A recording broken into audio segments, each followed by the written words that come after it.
Welcome back. In this tutorial, we will simulate a full-wave semi-controlled rectifier using MATLAB Simulink. Problem statement: simulate a single-phase, full-wave, semi-controlled rectifier with 2 thyristors and 2 diodes. Observe the output current and voltage waveforms at different firing angles, and evaluate how variations in firing angle affect the average and RMS values of the output voltage. Before starting this tutorial, let us briefly explain why semi-controlled rectifiers are practically useful. 1. They are cheaper and simpler compared to rectifiers with 4 thyristors. 2. They are easier to trigger, as half of the commutation occurs automatically. 3. They can be slightly more energy efficient, since diodes dissipate less power. 4. They are suitable when bidirectional power flow is not required, and a simple, low-cost, energy-efficient rectifier with partial control over DC voltage is sufficient. Getting started. So, let's get started. Launch Simulink and create a new model.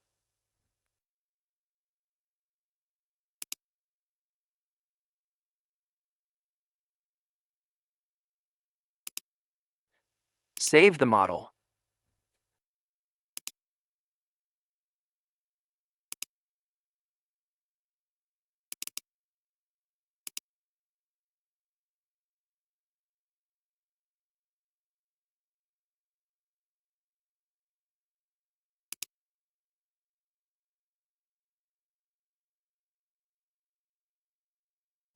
Add the required blocks. Open the Simulink library browser, and then launch the standalone library browser. Go to Simscape, then Electrical, then Specialized Power Systems, then Sources, and add an AC voltage source to the model. Next, open Power Electronics and add 2 thyristor blocks and 2 diode blocks to the model.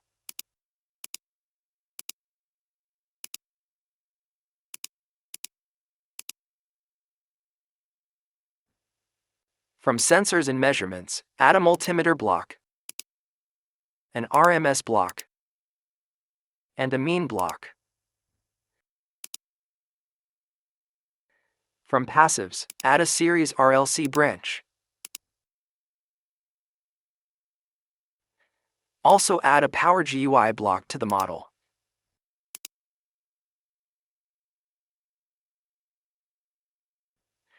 Now go to Simulink. From commonly used blocks, add a demux block and a scope block. From sinks, add a display block.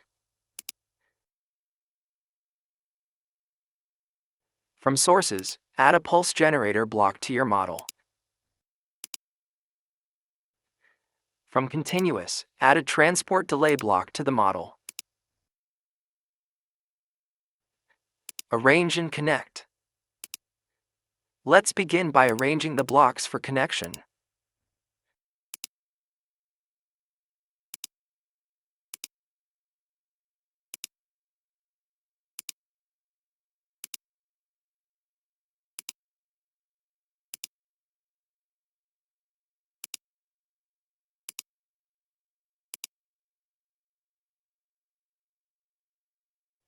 Select the diode and thyristor blocks, then press Ctrl+R on the keyboard to rotate them.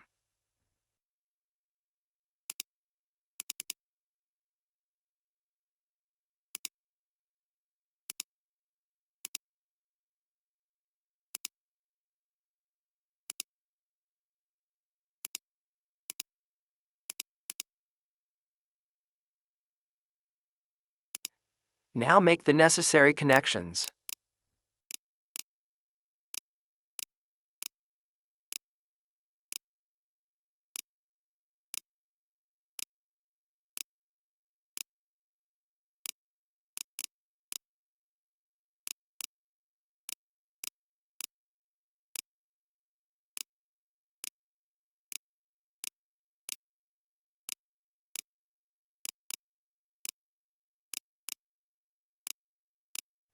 Double-click the demux block and set the number of output ports to 3.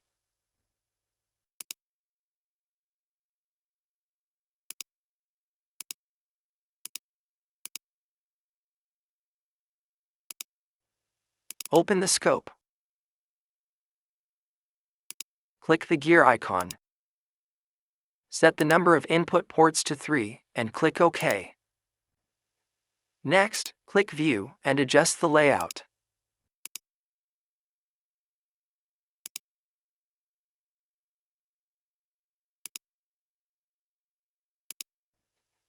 Connect the inputs of the scope to the outputs of the demux block.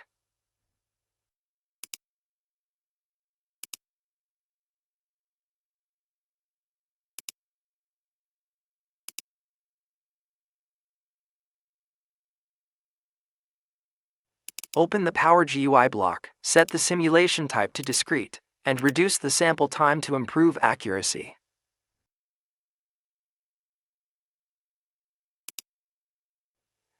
Open the pulse generator block.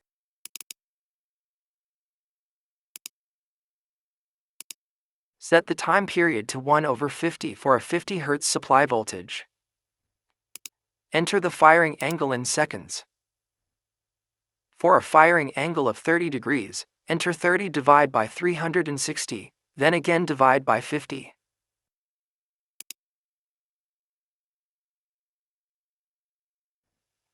Open the transport delay block and set the time delay to half the source period. Since the source period is 1/50, enter 1/100. This creates a 180 degrees phase shift, commonly used in full-wave rectifier simulations to generate the second triggering pulse for the negative half cycle.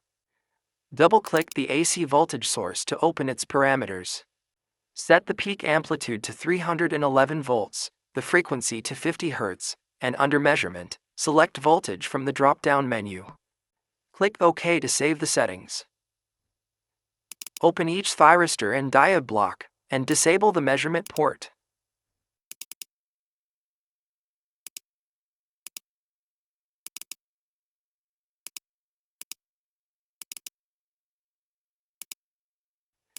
Open the series RLC branch. From the drop-down menu, select R.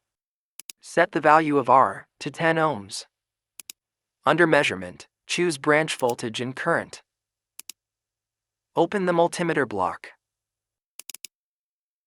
First, select the AC source voltage and press the select button. Then, choose the branch voltage and finally, select the branch current for measurement.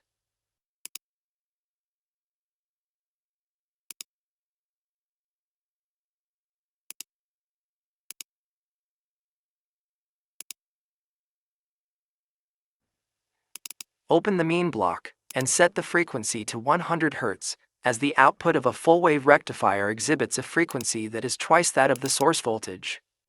Do the same for the RMS block.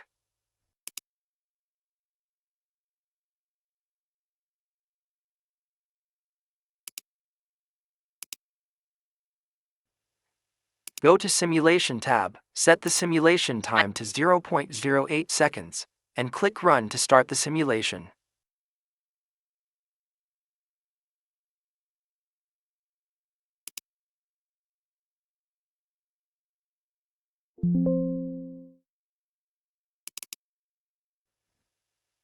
The output voltage and current are delayed by 30 degrees in each cycle, with conduction starting only after this point in both the positive and negative half cycles of the input. Also note the average and RMS values of the output voltage.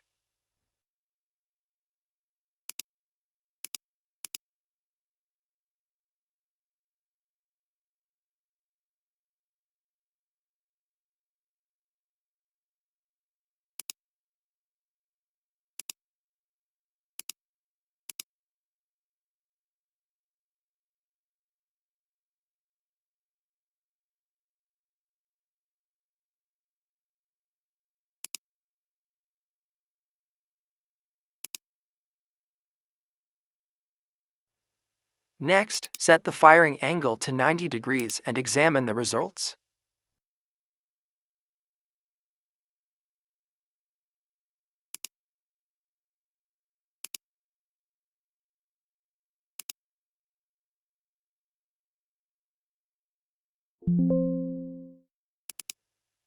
At this angle, conduction begins only after 90 degrees in both the positive and negative half cycles of the source voltage waveform.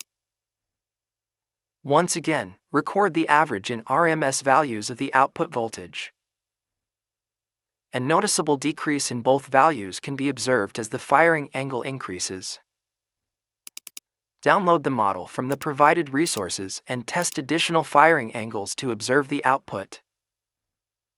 Your task: 1. Download the model, replace the pure resistive load by an RL load, and measure the average in RMS values of output voltage at different firing angles. 2. Observe how the average output voltage changes as the firing angle increases. Thank you for being with us.